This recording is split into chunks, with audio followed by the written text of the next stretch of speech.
몇 해 전 나는 서울 외곽의 한적한 시골 마을로 이사를 갔다. 번잡한 도시 생활에 지쳐 자연 속에서 여유롭게 살고 싶다는 생각 때문이었다. 마을은 작고 조용했다.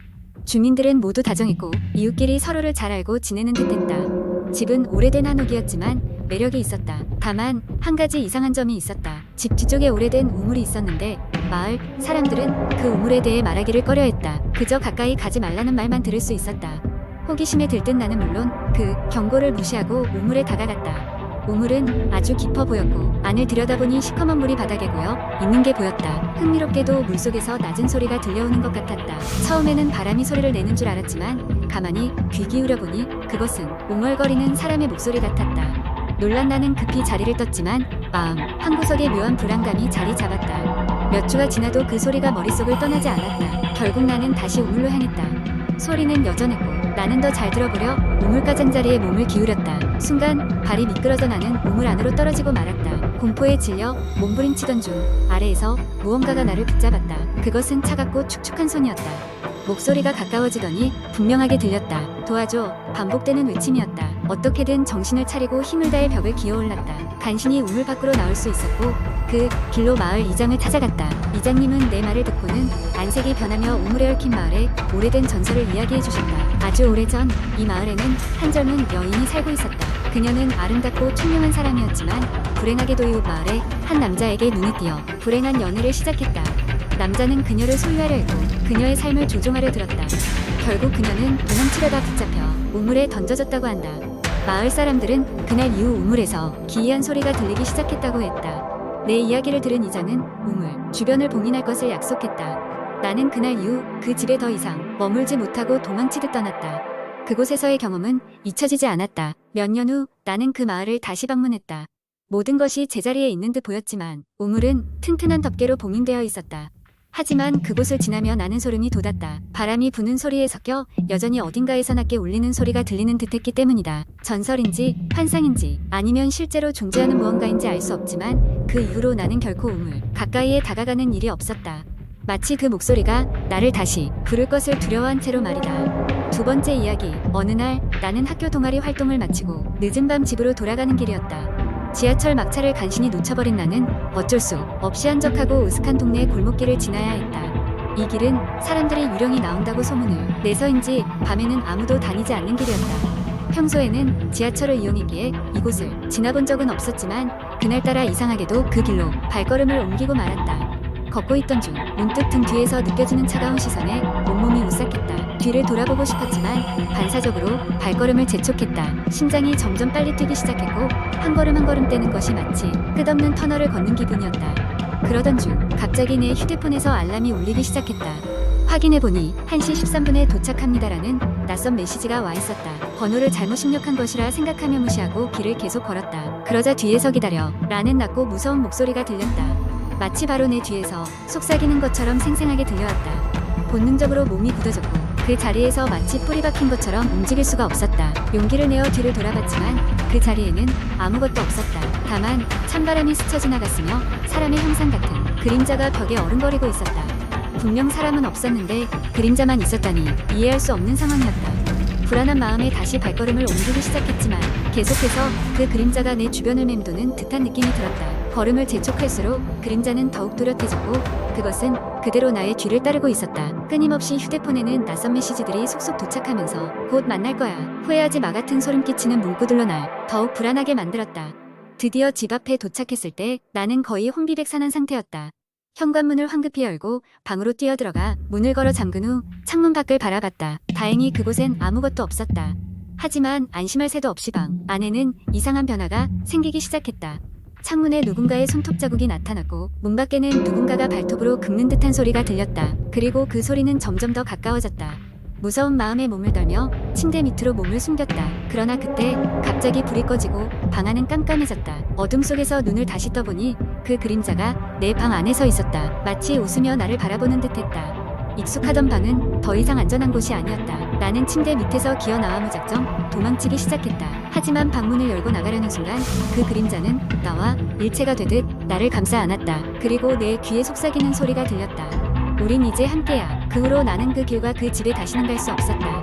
몇 년이 지나도 밤길을 혼자 걷는 것은 여전히 두려워졌고 그때마다 그 그림자의 속삭임이 떠나지 않았다. 그날의 일은 아직도 명확히 설명할 수 없는 기묘하고 무서운 사건으로 내 기억 속에 남아있다.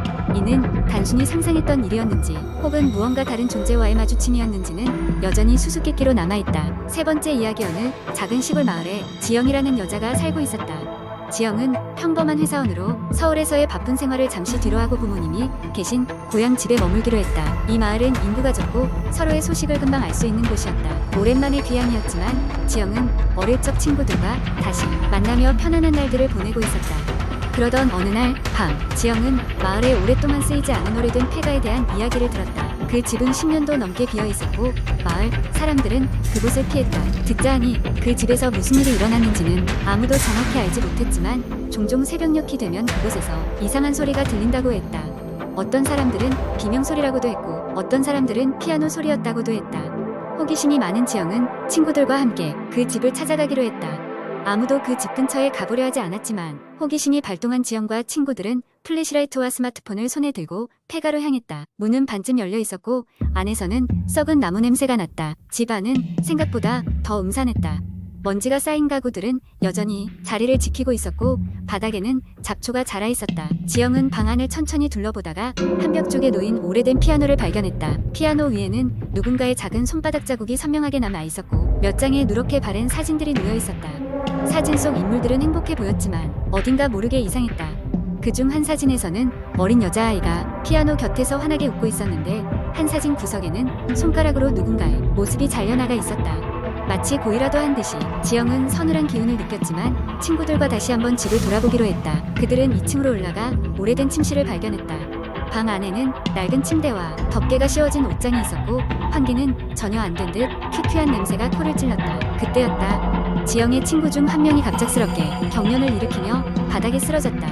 그녀는 고통스러운 얼굴로 무언가를 외치려 했지만 목소리가 제대로 나오지 않았다. 다른 친구들이 놀라서 그녀를 부축하려다 이상한 점을 발견했다. 침실 벽 한쪽에 무언가 이상한 문양이 그려져 있었던 것이다. 그 문양은 얼핏 보면 낙서처럼 보였지만 가까이 다가서자 복잡한 그림과 주술적인 글귀로 이루어져 있었다. 두려움에 사로잡힌 지영은 친구를 이끌고 빠르게 집 밖으로 나왔다. 그날 이후로 그녀와 친구들은 이상할 정도로 계속된 악몽에 시달리며 괴로워했다. 특히 경련을 일으켰던 그 친구는 어느새 심각한 병에 걸리게 되었고 병원에서도 그 원인을 찾지 못했다. 결국 지영은 마을의 나이 많은 어르신으로부터 진실을 듣게 되었다. 오래전 그 폐가에서는 어여쁜 한 소녀가 가족과 함께 살고 있었다. 소녀는 피아노 연주를 좋아했고 늘 집안을 아름다운 음악으로 채웠다. 그러나 어느 날 불의의 사고로 가족과 함께 사망하게 되었고 그 이후로 소녀의 혼이 집 안에 머물며 외로움을 달래기 위해 방문자를 기다렸던 것이다. 지영은 이제서야 알게 되었다. 그들이 본 사진 속 여인과 피아노 자국은 소녀가 남긴 흔적이었고 그들은 그 소녀의 슬픔을 무심코 자극했던 것이었다. 지영은 용기를 내어 다시 한번 그 집을 찾아갔다. 이번에는 소녀를 위한 작은 꽃다발과 평화로운 음악이 담긴 휴대용 스피커를 가져갔다. 지영은 소녀에게 진심으로 사과하고 음악을 틀었다. 그러자 기이하게도 집 안은 잠시 평화로운 공기로 가득 찼다.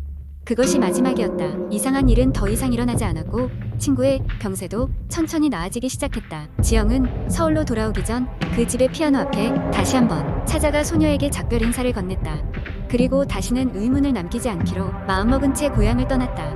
마을의 그 오래된 폐가는 이제 더 이상 공포의 대상이 아니었다. 그것은 슬픈 사연 속에서 평안함을 찾은 집으로 남게 되었다. 네 번째 이야기. 한국 인터넷에서 흔히 볼 수 있는 공포썰 중 하나는 폐가 체험과 관련된 이야기입니다. 이는 친구들이나 탐험가들이 밤늦은 시간에 버려진 폐가를 방문하면서 시작됩니다. 몇 년 전 나는 고등학교 친구들과 함께 여름방학을 맞아 특별한 추억을 만들기로 했습니다. 도시 외곽에 있는 작은 마을에 오래된 폐가가 있다는 이야기를 들었고 우리는 호기심과 약간의 두려움을 안고 그곳을 방문하기로 했습니다. 그날 밤 우리는 각자 손전등과 카메라를 챙겨서 폐가로 향했습니다.